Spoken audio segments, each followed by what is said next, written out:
September 1944, a French village near Lorraine. The late afternoon sun breaks through heavy September clouds, casting long, sharp shadows across the cobblestones of the central square. It looks like a normal European village, quiet and ancient, but the air is thick with the smell of wood smoke and iron. 40 bodies hang from the thick branches of the village's central oak tree. Men, women, and children sway gently in the breeze, their skin pale, their boots feet away from the grass. The bodies are still warm, and a crude wooden sign hangs from the trunk of the tree, its freshly painted ink dripping onto the roots. General George S. Patton will soon read the report of this clearing, and he will ensure the man who wrote that sign learns that a 10-for-1 butcher cannot run fast enough to escape the reach of American steel. This is the story of what General George S. Patton did when an SS commander murdered 40 innocent civilians as a cold-blooded reprisal, and how the Third Army hunted him to the edge of the German border. Before we continue, make sure you subscribe. We tell the World War II stories that show how some weapons require a soldier to break first. Major Daniel Lieberman was 36 years old, a quiet intelligence officer from Brooklyn, New York, serving with the intelligence section of the Third Army. He was a Jewish American whose family had left Eastern Europe 2 decades earlier, leaving behind cousins in Poland who had vanished into the camps. Lieberman had spent 18 months tracking the movements of specialized German security units, compiling a thick leather file of reports, names, and photographs. He knew the names of the killers, their hometowns, and their faces from captured documents. For Lieberman, the war was not a matter of maps or terrain, but a ledger of names that needed to be crossed out. He had arrived at the village square of Saint-Marc-de-Lorraine, just behind the cavalry scouts. His camera ready, his notebook open, and his eyes fixed on the 40 civilian bodies that still turned slowly under the oak tree. SS Sturmbannführer Karl Werner was 44 years old, a seasoned security officer from Hamburg, Germany, commanding a specialized anti-partisan detachment. He was a man of absolute ideological conviction, believing that the complete eradication of civilian resistance was the only method to secure the rear areas of the Reich. Werner dressed with meticulous care, wearing a tailored wool uniform, with a pristine iron cross pinned to his left breast pocket, and his black leather boots were polished to a high mirror shine, despite the mud of the French retreat. He kept detailed administrative logs of every execution he ordered, viewing the slaughter of civilians as a necessary mathematical equation to balance the loss of German soldiers. He had left the village an hour before the Americans arrived, leaving his signed reprisal order nailed to the bark of the tree, confident that the coming border would shield him from the consequences of his ledger. In September 1944, the Allied advance across Europe was moving at a frantic, exhausting pace. General Patton's Third Army was driving hard through the Lorraine region of northeast France, pushing toward the German border while outrunning its own fuel lines.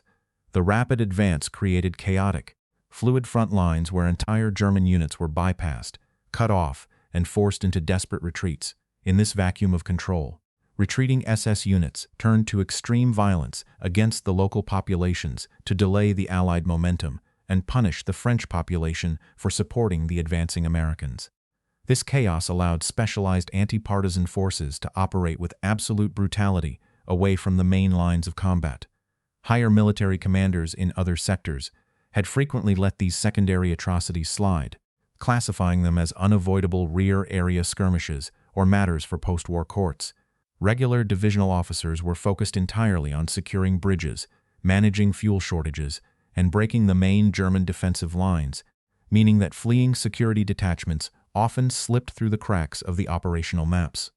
War crimes were documented, but the perpetrators were rarely pursued with tactical military force while the main battle raged. The report from Saint-Marc-de-Lorraine changed that priority within the Third Army hierarchy. The photograph of 40 civilians hanging from a single oak tree, accompanied by a signed administrative order from an SS officer, stripped away the bureaucratic distance of the war. The files were closed, the tactical maps were adjusted, and the intelligence reports were sent directly to the top. Major Lieberman stood in the quiet village square, watching the local resistance members begin the grim task of lowering the dead from the branches. Captain Thomas Vance of the 94th Infantry Division met the local gendarme lieutenant in the schoolhouse at Bertrange. The French officer pointed to a map of the secondary roads leading toward the Saar River. The German unit is moving by night and hiding in the woods by day, the Frenchman said.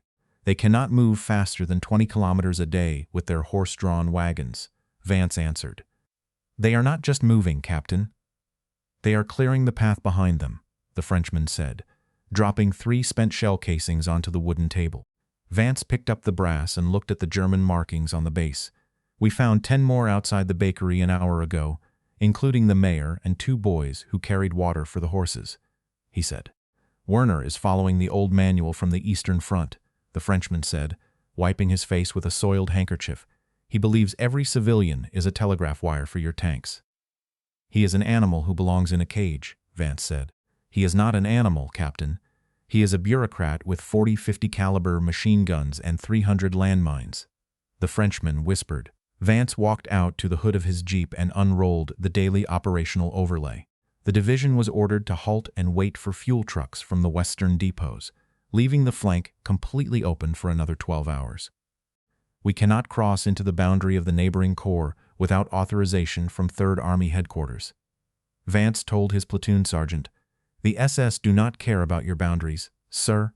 They are 5 kilometers from the next rail junction," the sergeant said. Vance looked back at the smoke rising from the bakery roof down the road. He grabbed the microphone from the radio bracket on the dashboard and switched the frequency to the high command net. "Get me the G2 section at Nancy," Vance said into the static. "Tell them Werner is burning Bertrange and we are holding position on a red line." The operator at the other end broke through the white noise after 2 minutes of clicking. "Break contact and maintain defensive perimeter," the voice said. "I have 10 dead Frenchmen in the ditch and 45 SS troops moving toward the border with 3 trucks of looted fuel," Vance shouted into the mouthpiece. "Hold your position, Captain," the voice repeated.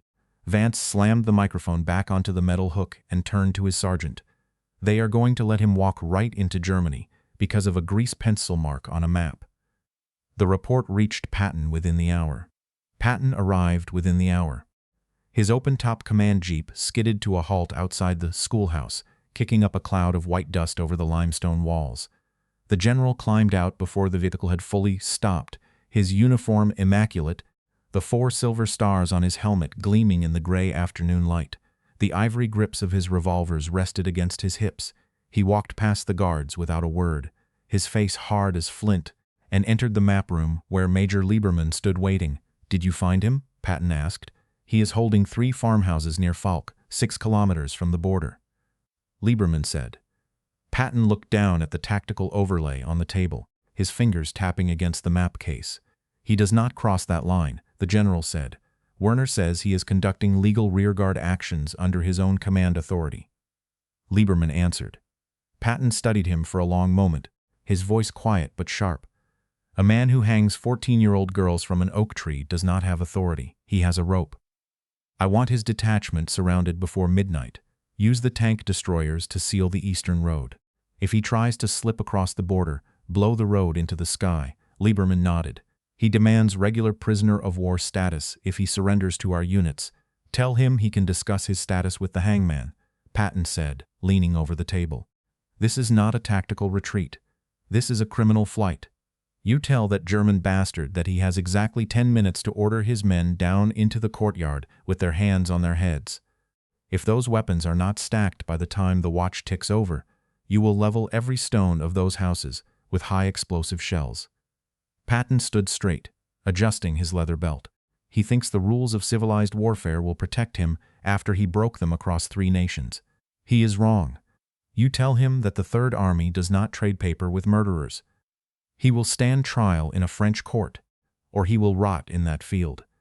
Go. The 2 tank destroyers took position on the ridge overlooking the farmhouses at Falk, their long barrels pointed directly at the stone walls. Major Lieberman stood behind the armor of the lead vehicle, his watch open in his hand. Below, in the muddy yard of the central farm, the German soldiers could be seen moving boxes of ammunition into the cellar windows. When the 10 minutes expired, the lead destroyer fired its 90mm gun, the blast shattering the windows of the main house and collapsing the eastern chimney into the roof. 2 more shells struck the granary, spraying splintered wood and white dust across the courtyard. The German machine guns fired a single, ragged burst toward the ridge before the second destroyer tore the front wall away from the kitchen. The SS troops emerged from the smoke. 3 minutes later, their hands held high, their weapons thrown into the mud. Werner came out last, leaning heavily on a walking stick, a piece of dark wool wrapped around his bloody thigh. He smelled of cordite, burnt plaster, and sweat as the American infantrymen pushed him against the stone wall of the barn. The surviving French villagers stood along the road, watching in absolute silence as the white-gloved military police slammed the steel cuffs around the German commander's wrists. The prisoners were loaded into the back of 3 open-top trucks, their faces covered in gray soot, their eyes fixed on the floorboards as the convoy moved back toward the west. The long columns of the Third Army continued their march toward the Saar River, their tanks splashing through the muddy puddles, the soldiers barely looking at the captured security detachment. For the regular infantry, the capture of Werner's unit was just another small detail in the vast logistics of the European advance, a momentary pause before the next ridge line. In the village of Saint-Marc-de-Lorraine, the central oak tree stood empty, its branches scarred where the ropes had rubbed against the bark. The 40 bodies had been moved to the small cemetery behind the stone church, where the local women were preparing the graves under a steady autumn rain.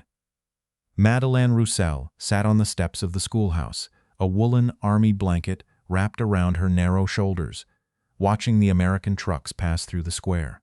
The signed order that Werner had left behind was now locked inside a steel footlocker in Major Lieberman's office, catalogued as evidence number 14, the detailed logs, the administrative lists of names, and the photographs that Werner had so carefully maintained were packed into 3 leather crates, ready for the legal teams already assembling in Paris. The war was moving past the village, leaving behind a quiet square and 40 fresh mounds of earth. Some historians argue that General Patton's decision to divert combat assets, including tank destroyers and infantry platoons, to hunt down a retreating security detachment during a critical fuel shortage was an unnecessary distraction from the primary operational objective of breaching the German border defenses. They contend that war criminals could have been processed by Allied tribunals after the cessation of hostilities without risking frontline capabilities. Others argue that the immediate elimination of SS reprisal units was a tactical necessity to protect the lines of communication and secure the rear areas of the Third Army from state-sponsored partisan terror. What is certain is that the meticulous records captured during the pursuit provided the foundational evidence required to convict Werner at Nuremberg. If you had been in Patton's position, would you have ordered a tactical pursuit to deliver immediate justice, or would you have left the hunt to post-war tribunals while focusing entirely on the border? Let us know in the comments. And if you want more stories about how some weapons require a soldier to break first, make sure to subscribe.